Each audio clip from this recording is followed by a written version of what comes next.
بنتكلم عن آخر دين جه للبشرية.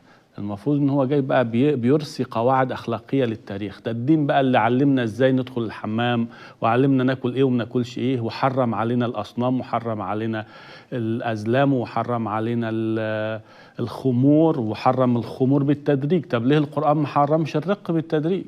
بل بالعكس، القران في 29 ايه بيقر الرق. الايات اللي بيتكلم فيها بقى ايه؟ الذين هم لفروجهم حافظون الا على ازواجهم او ما ملكت ايمانهم فانهم غير ملومين.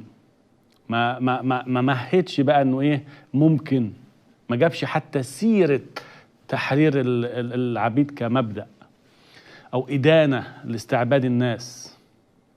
محمد مات وهو عنده 4 جواري وعنده حوالي 13 عبد ورثهم لأهله. عثمان بن عفان كان عنده ما يقرب من 1000 من العبيد والجواري. خش بقى، مش عايز اجيب لك بقى استعبدتم الناس بقى بعد كده. ده ما فيش حد في الدين يستعبد الناس قد المسلمين بالتاريخ.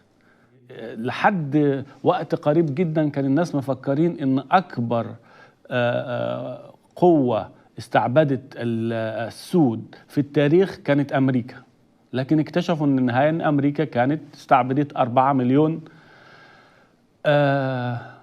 أفريقي. احنا بقى كمسلمين لما احتلنا أفريقيا استعبدنا قد ايه؟ اللي بيعناهم بس من أفريقيا للهند المسلمة وطلعناهم بقى لجميع الأمصار الإسلامية كانوا 17 مليون عبد. في العالم القديم 17 مليون ده يعني انت تعتبر انت بتتكلم في مثلا ربع قارة افريقيا. مش زي النهاردة يعني انت تعتبر ابدت ربع قارة افريقيا. 17 مليون، فانت قارن 4 مليون بتوع امريكا اللي الدنيا كلها عمالة تحكي عنهم وتدين، وامريكا تعتذر ويحاولوا يصلحوا اللي عملوه. احنا اعتذرنا امتى عن استعباد ملايين البشر؟ ومش بس على حد أفريقيا، ما احنا بركاتنا شملت العالم كله. 300,000 على طول كده من الأمازيغ طازة. 300,000 ده في أول دخلة بتاعت موسى بن نصير. لما رحنا الأندلس ده في أول دفعة، أول دفعة، أول ما دخلنا بس كده 150,000. ورجع موسى بن نصير لدمشق ب30,000.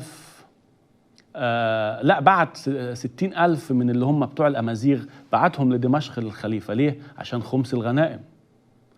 لما فتحوا الأندلس رجعوا ب30,000 عذراء من بنات القوط، من نبلاء القوط. تخيل انت كده لما يجوا ناس عندك انت بلدك الإسلامية وياخدوا 30,000 عذراء عشان خاطر يتسروا بيهم في أوروبا، كنت هتصرخ وتملى الدنيا صريخا. لكن انت لما تعمل ده يبقى فتح من الله ونصر قريب، يبقى ده أحل الله لك. شفت بقى سكيزوفرينيا؟ ده إبراهام لينكولن قاد جيش من البيض ليقاتل جيش آخر من البيض في الجنوب الأمريكي عشان يحرر العبيد. مش كان أولى بخير الخلق أجمعين إن هو اللي يبدأ المبادرة دي؟ مش كان أولى بالعالم الإسلامي اللي جاء بقى يعني يخرج الناس من الظلمات إلى النور إن هو ياخد هذه المبادرة؟ لا، ده احنا اللي نيجي بقى دلوقتي، واحنا دلوقتي بنذكر أمريكا ونقول لهم مش عارف عملتوا السود ازاي. طب ما بص لتاريخك انت. متى نعتذر؟ ما حدش يستعبد البشرية قدنا، ما حدش يغتصب بشر قدنا وبشرع الله، بشرع الله.